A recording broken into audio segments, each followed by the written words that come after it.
নমস্কার, আমি শম্পা সাহা রায়। তোমরা অনেকেই আমাকে জিজ্ঞেস করেছো, মানে অনেকেই আমার পাশে আছো, যেহেতু আমি ইঞ্জেকশনগুলোর ভিডিও দেই জন্য। তো অনেকে এটাও জিজ্ঞেস করেছো যখন আমি অ্যাডাল্ট বিসিজি ভ্যাকসিন নিয়ে তোমাদেরকে ভিডিওগুলো দিচ্ছিলাম, যে অ্যাডাল্ট বিসিজি ভ্যাকসিন নিয়ে একটা ভিডিও করতে, এবং অনেকেই আমাকে বলেছো লং ভিডিও করতে।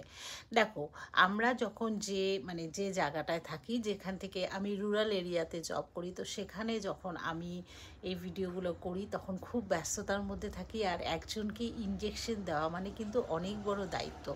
তোমার ভায়েল দেখতে হয়, কোন ভায়েলের কোন ইঞ্জেকশনটা দেবো, সেখানে ম্যানুফ্যাকচারিং, এক্সপায়ারি ডেট, প্রত্যেকটা ভ্যাকসিনের পরে হ্যান্ড ওয়াশিং, এগুলো করে করে দিতে হয়। গ্লাভস পরতে হয়, কিন্তু আমাদের যেহেতু আমি ওয়েস্ট বেঙ্গলের, এখানে সেই রকমভাবে ইনফ্রাস্ট্রাকচার এবং সাপ্লাই নেই, তার জন্য প্রত্যেকটা ইঞ্জেকশনে গ্লাভস ইউজ করতে পারি না। কিন্তু হ্যান্ড ওয়াশটা তো মাস্ট, তাই না? ইনফেকশনটাকে মানে যাতে আটকানো যায় সেজন্য। তো ওই সমস্ত করে একটা বড় ভিডিও ইঞ্জেকশনের করা খুব কষ্টদায়ক হয়ে ওঠে।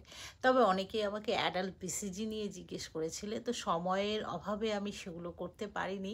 তবে আজকে একটা জিনিস বলে দিচ্ছি, যে অ্যাডাল্ট বিসিজি ভ্যাকসিনেশন এলিজিবিলিটি, মানে এলিজিবল কারা, সেটা আমি বলে দিতে পারি। দেখো, কোমরবিড পেশেন্ট যারা আফটার 60 ইয়ার, এবং কোমরবিড যাদের হাই প্রেশার, হাই সুগার এই সমস্ত আছে, তারা কিন্তু এটার আওতায় পড়ে। এবং 60 আপ যারা, তারা অবশ্যই এটার আওতায় পড়বে, কেননা তাদের ইমিউনিটি পাওয়ারটা কমে যায়, আর টিবি রোগ সংক্রমণটা খুব তাড়াতাড়ি হয়ে যায়। তো সে কারণেই সেই সব পেশেন্টদেরকে জরুরি দেওয়া দরকার।